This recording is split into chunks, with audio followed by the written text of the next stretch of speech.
A very good morning to you, dear students, to your history class. Today we will learn chapter 11, Struggle for Equality, part 1. Now in the previous chapter 10, Armed Revolutionary Movement, we learned how revolutionaries started movements to fight against the British. They built an armed struggle for independence, right? This led them to struggle for equality in society, struggle for political freedom against feudalism, social inequality, economic exploitation of farmers, workers, women and Dalit. Here you can see in the background picture, people are voicing their opinion.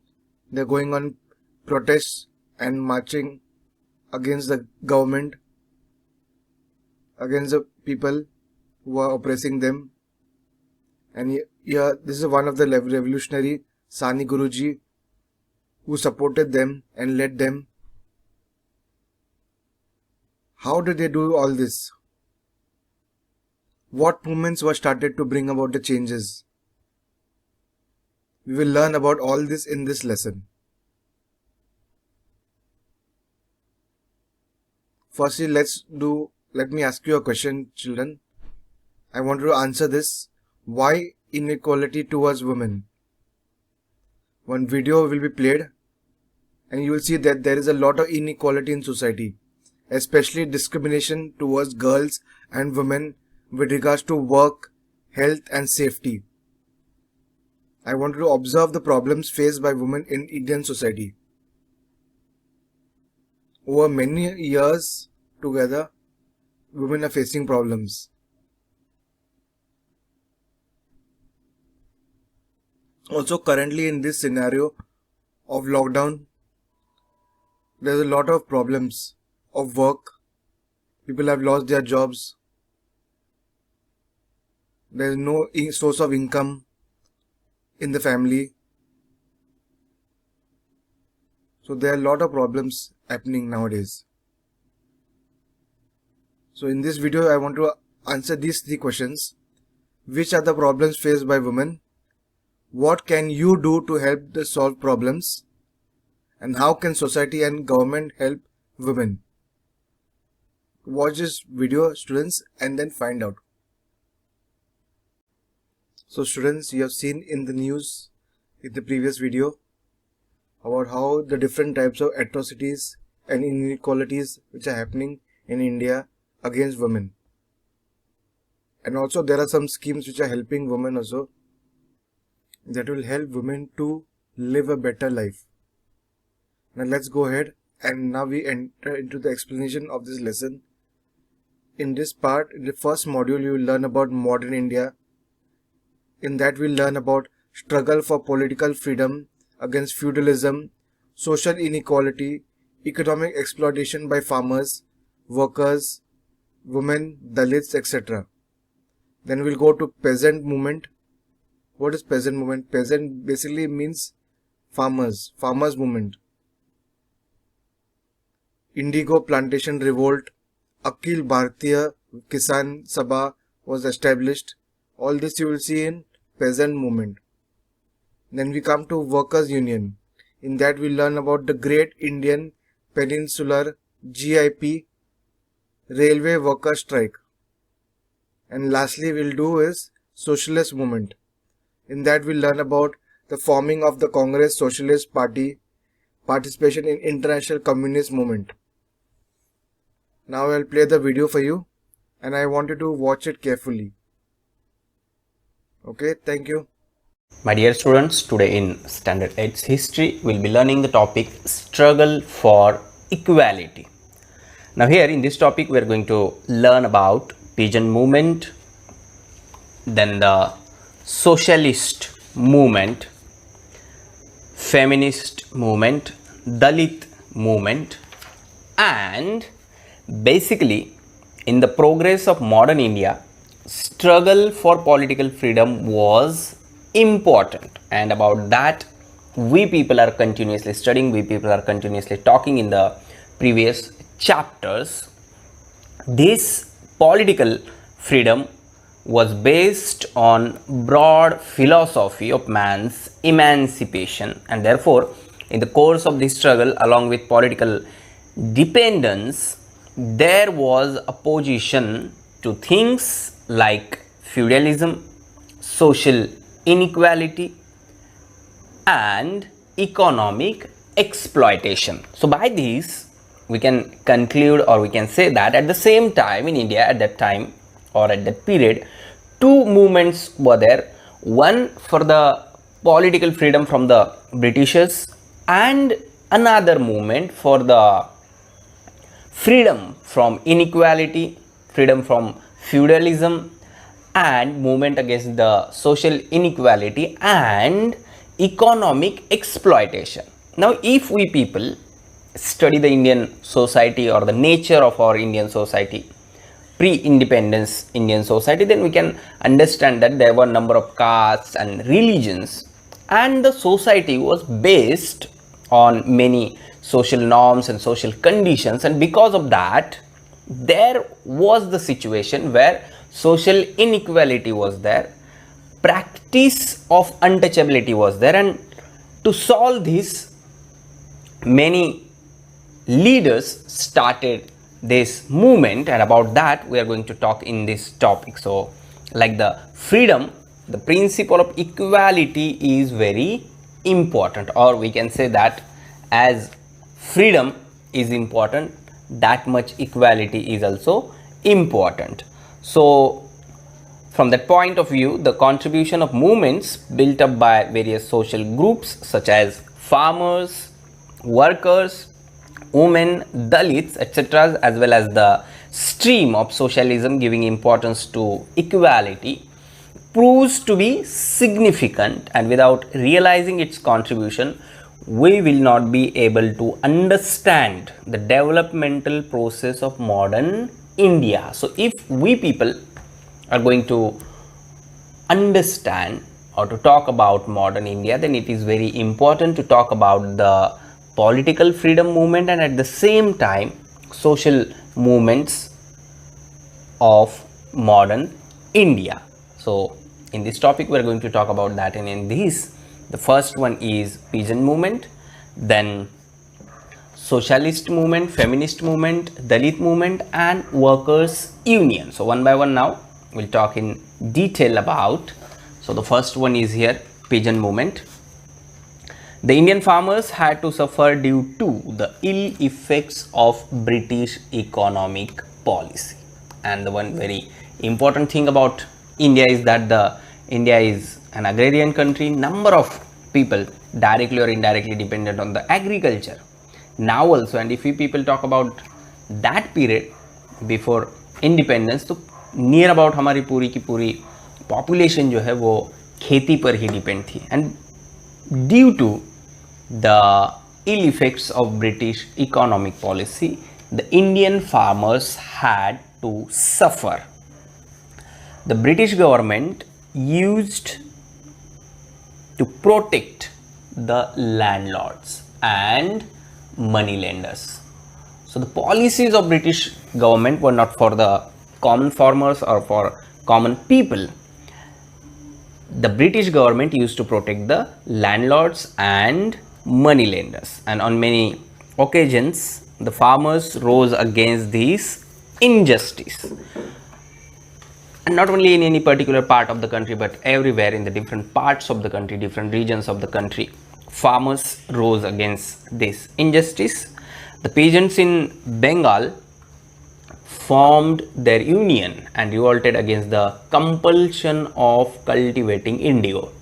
Through one policy of British government, it was compulsory for the farmers to cultivate indigo because it gives money, and for British people or for British government it was necessary to exploit the Indian farmers for their betterment.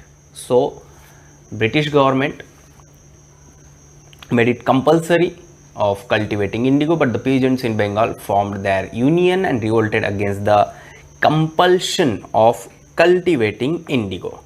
The play Neel Darpan, written by Dinbandhu Mitra, brought to the notice of the society the wretched conditions of the peasants producing indigo. Not only this, but in 1875, farmers from Maharashtra rose in revolt against the atrocities of the landlords and the moneylenders. Here on the screen you can see the Neel Darpan or the Indigo planting mirror, a drama by Dinbandhu Mitra. So not only newspapers but through dramas also, leaders or the writers started awareing the people.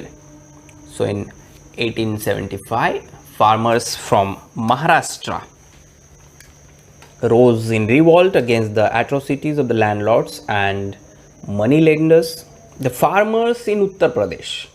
Now we talked about the farmers of Bengal, then of Maharashtra, and now farmers in Uttar Pradesh formed Kisan Sabha in 1918 under the leadership of Baba Ramchandra. The Mopla peasants rose in a great revolt in Kerala, but the British government crushed it down. So, Britishers' policies were only for the economic exploitation of the Indian farmers, and now through this we can understand that how the peasants or the farmers came together, formed different unions or groups and started their own movement against the British government. In Bengal, then in Uttar Pradesh, in Maharashtra, in Kerala. In 1936, with the initiative of Professor N.G. Ranga, the Akhil Bharatiya Kisan Sabha was established. Swami Sahajanand Saraswati was the president of this organization, and this Sabha presented a declaration of peasants' rights to the Indian National Congress. What exactly farmers wanted, what were the problems of the farmers, and what was the condition of farmers, all these things were mentioned or written in the Declaration of Peasants' Rights, which was presented to the Indian National Congress by Akhil Bharatiya Kisan Sabha. The session of the Congress was held in the rural part of Faizpur in Maharashtra. There, thousands of peasants attended this session. Now, not only this, but in 1938, the crops in eastern Khandesh, part of Maharashtra today, were destroyed due to heavy rains. The condition of the farmers was miserable because of the heavy rains. क्योंकि Indian agriculture की अगर हम बात करेंगे तो ज़्यादा से ज़्यादा इंडियन एग्रीकल्चर जो है वो रेन पे डिपेंड है. अगर बारिश नहीं होती है तो भी फार्मर्स का नुकसान होता है, बारिश बहुत ज़्यादा होती है तो भी फार्मर्स का नुकसान होता है. And the same thing happened in 1938. Eastern Khandesh जो है अभी के महाराष्ट्र का पार्ट रीजन, वहाँ पर ड्यू टू हेवी रेन सारे क्रॉप्स डिस्ट्रॉय हो गए. In order to get the land revenue waived, अगर खेती में क्रॉप ही नहीं होंगे तो फिर टैक्स कैसे देंगे, लैंड रेवेन्यू कैसे देंगे farmers. So in order to get the land revenue waived, Sane Guruji organized meeting at many places. He took out marches on the collector office. The peasants participated in large numbers in the revolutionary period of 1942. So Sane Guruji wrote many songs to aware the people about their rights. One of them is on the screen. आता उठवू सारे रान, आता पेटवू सारे रान, शेतकऱ्यांच्या राज्यासाठी लावू पणाला प्राण. So like नील दर्पण रिटन बाय दीनबंधु मित्र, वैसे ही साने गुरुजी भी राइटर थे, तो उन्होंने भी अपनी राइटिंग का यूज़ लोगों को अवेयर करने के लिए किया. Sane Guruji built up unity of the workers. He tried to create strong center of workers union at Dhule, Ahmednagar. He was the president of Mill Workers Union of Amalner. He went on fast unto death to open the doors of Vitthal temple at Pandharpur for the Dalit. So the work of Sane Guruji was also very important in the struggle for equality. Now we are going to talk about workers union. next to the peasant movement. In the latter half of the 19th century, textile mills, railway companies, and such industries were started in India. This was something which is new for Indian people. The workers group had not aroused on large scale, but in this period efforts were made to solve the problems of the workers, like peasant movement.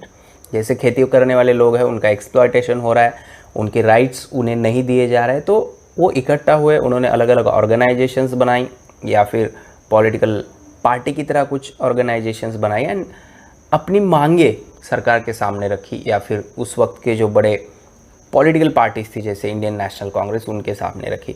Same thing happened in the industrialisations also. धीरे धीरे जैसे industry start हुई तो लोगों को ये समझ में आया कि हमारा एक्सप्लॉयटेशन हो रहा है, हमारे अधिकार हमें नहीं दिए जा रहे. So the workers group had not aroused on large scale, but in this period efforts were made to solve the problems of the workers, and in this Shashipada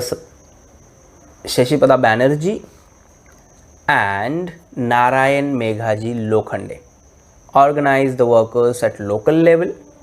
Lokhande's contribution to the working class movement was so valuable that he is described as father of Indian workers movement, and by this we can understand his work.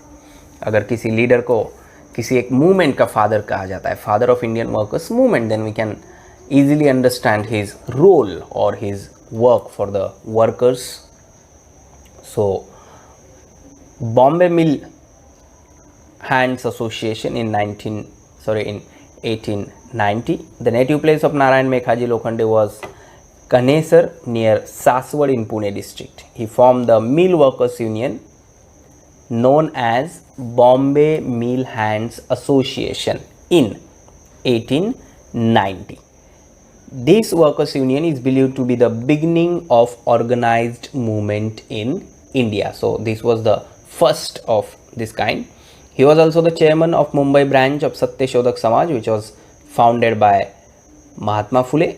And due to his efforts, from 10 June 1890, the workers started getting weekly holiday on Sunday. Otherwise, there was no any holiday. Continuously काम करना पड़ता था.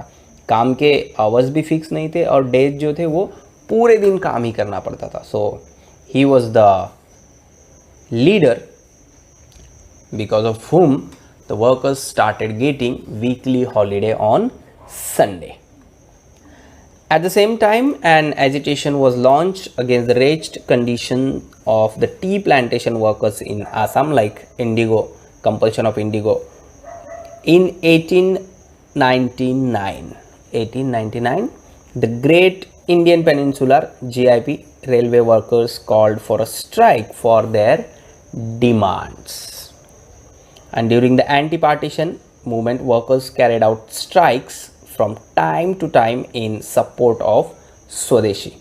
So people were in the struggle for equality or were in the movement of struggle for equality, and at the same time these leaders or the people were in the movement of Indian freedom struggle. After the First World War, due to industrialization, there was a rise of worker class in India because of the industrialisation. जितनी ज़्यादा industry start हुई उतने लोग वहाँ पर काम करने लगे और फिर उतने लोग ऑर्गेनाइजेशन में, यूनियन में शामिल होने लगे और अपने हक और अधिकार की बात करने लगे. So with this necessity in 1920 all India trade union AITUC, all India trade union Congress was established. N.M. Joshi had a major role in the working of AITUC. Then Lala Lajpat Rai was the president of the first session of AITUC. He told the workers to actively participate in the national movement. So at the same time, as I told you, workers Bharat के आज़ादी की लड़ाई में भी लड़ रहे थे और अपनी खुद के हक और अधिकार की लड़ाई भी लड़ रहे थे.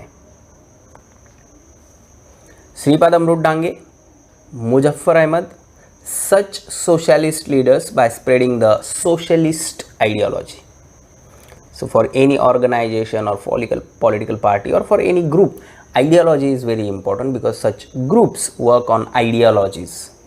And the Sripad Amrut Dange, Muzaffar Ahmad, these leaders were socialist. So by spreading the socialist ideology among the workers, worked to form militant organizations. In 1928, the Mumbai Mill Workers Union went on strike for 6 months. Just think about the period.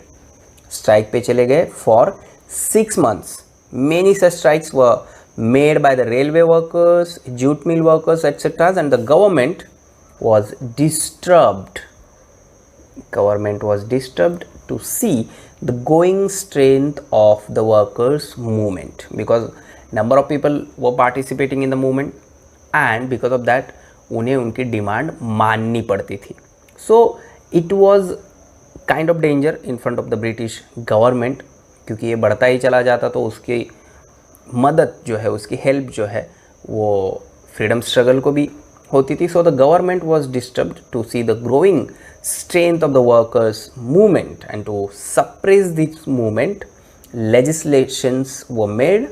The workers struggle proved to be supportive to the national movement, or we can say that the struggle for equality and the national movement, or the workers struggle proved to be supportive to the national movement. So we can say that these two movements were the two sides of a single coin, जिसका नाम था freedom या फिर आज़ादी. Now the next, socialist movement. Many of the young activists in the Indian National Congress felt that for protecting the interest of the people, it is necessary to overthrow the British government. It was necessary to overthrow the British government. Why? For protecting the interest of the people. And similarly, they started realizing that the society should be restructured. Society should be restructured on the principle of economic and social equality. Because though, if we can say, you'll get the freedom from the British government and there is no any kind of economic or social equality in the society, then the freedom is of not use. जैसे आज की अगर हम बात करेंगे तो freedom कुछ काम का नहीं रहता अगर ये इकोनॉमिक एंड सोशल इक्वालिटी की मूवमेंट नहीं चलती. So the people who were of socialist philosophy or of ideology started realizing that the society should be restructured on the principle of economic and social equality. So through this realization there was rise and growth of socialist ideology. People were interested in this ideology, people attracted towards this ideology, and people participated in the movement of socialist equality, or the movement run by the people who were walking on the path of socialist philosophy. The socialist youths, while they were in the prison at Nasik, decided to form the Socialist Party within the Indian National Congress. Now we people are continuously studying about the journey of the Indian National Congress, how it was formed and the leaders worked in this, and how different branches of the Indian National Congress started. जैसे सुभाष चंद्र बोस थे जो Indian National Congress में काम कर रहे थे, लेकिन उनकी कुछ बातें उन्हें ऐसे लगा कि यहाँ पर नहीं सही जा रही है तो वो वहाँ से निकल गए. फिर ये सोशलिस्ट यूथ जो थे उन्हें भी ऐसे लगा कि हमें अलग होकर यहाँ से एक नई पार्टी बनानी चाहिए जो totally based on the socialist philosophy. So the socialist youth, while they were in the prison at Nasik, decided to form the Socialist Party within the Indian National Congress. One more thing here which is very important to understand, that the socialist youths while they were in the prison, इसका मतलब ये है कि उस वक्त ये सारे leaders या फिर कॉमन लोग भी या फिर छोटे मोटे कार्यकर्ता किसी भी ऑर्गेनाइजेशंस के, वो जेल में भी अगर होते थे तो वो हमारे देश के बारे में और यहाँ के लोगों के अच्छाई के बारे में ही सोच रहे थे. फॉर ब्रिटिशर्स के लिए वो गुनाहगार थे, कुछ ना कुछ गुनाह उन्होंने किया था, इसलिए उन्हें जेल में डाला गया था. लेकिन ये सारे लोग भारत के आज़ादी की लड़ाई लड़ रहे थे और जेल में होते हुए भी वो अपने देश के बारे में ही सोच रहे थे. And the same thing happened here.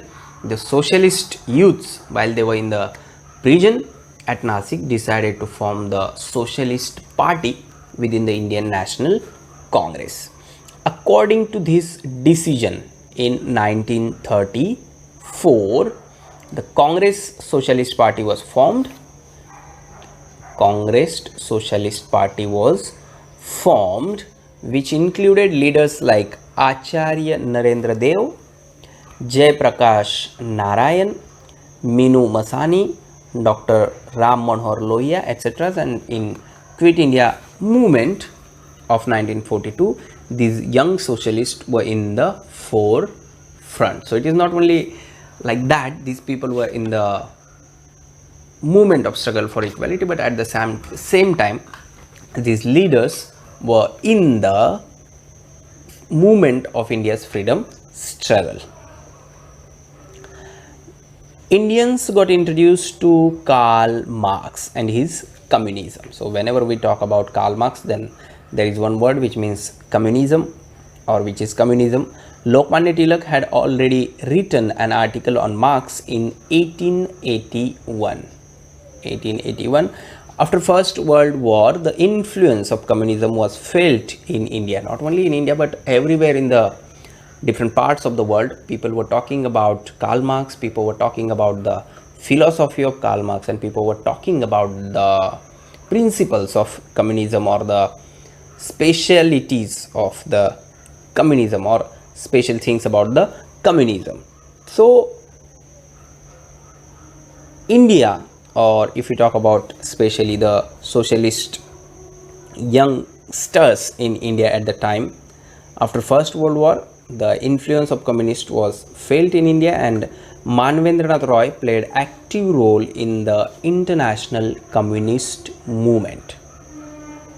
So in 1925, the Communist Party was formed in India. In 1925, the Communist Party was formed in India. Now one thing again which is very important to understand here, जैसे हमने INS Indian National Congress organisation बना, फिर किस तरह से आज़ाद हिंद सेना बना, फिर फॉरवर्ड ब्लॉक नेताजी सुभाष चंद्र बोस ने बनाया, फिर हमने देखा कि किस तरह से बाकी जो लीडर्स थे, पॉलिटिकल लीडर्स, उन्होंने भी अपने अपने ऑर्गेनाइजेशंस बनाए, जैसे भगत सिंह और उनके साथी थे. Here also people with the communist thought established, और we can say formed the communist party in India. तो धीरे धीरे एक स्ट्रक्चर बनता जा रहा था of Indian politics.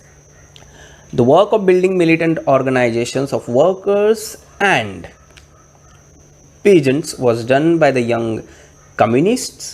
The British government started feeling the danger of communist movement. The British government started feeling the danger of communist movement. Sripad Amrut Dange, Muzaffar Ahmad, Keshav Nilkant Zoglekar were arrested.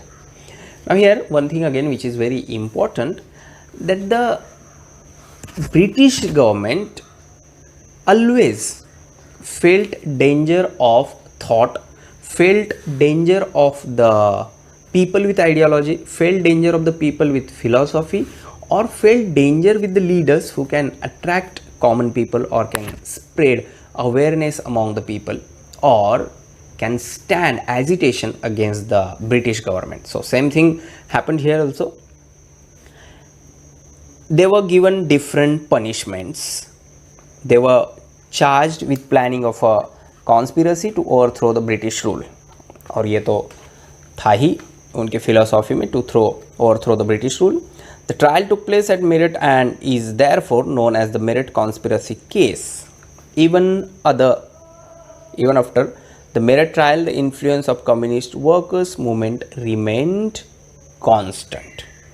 So this was all about the movements of struggle for equality, or the people who played very important role in establishing the thought of equality in the politics of India, or to raise voice against the exploitation of peasants or the exploitation of workers. And in this, today we studied about the Peasant Movement, and in that the role of Professor N.G. Ranga, Sane Gurji, then the Neelblar Darpan written by Dinbandhu, Kisan Sabha, and in Workers Union, Narayan Meghaji Lokhande's role, and the formation of AITUC, that is All India Trade Union Congress. Then in Social Movement, we people learnt about the thought of Socialist Movement.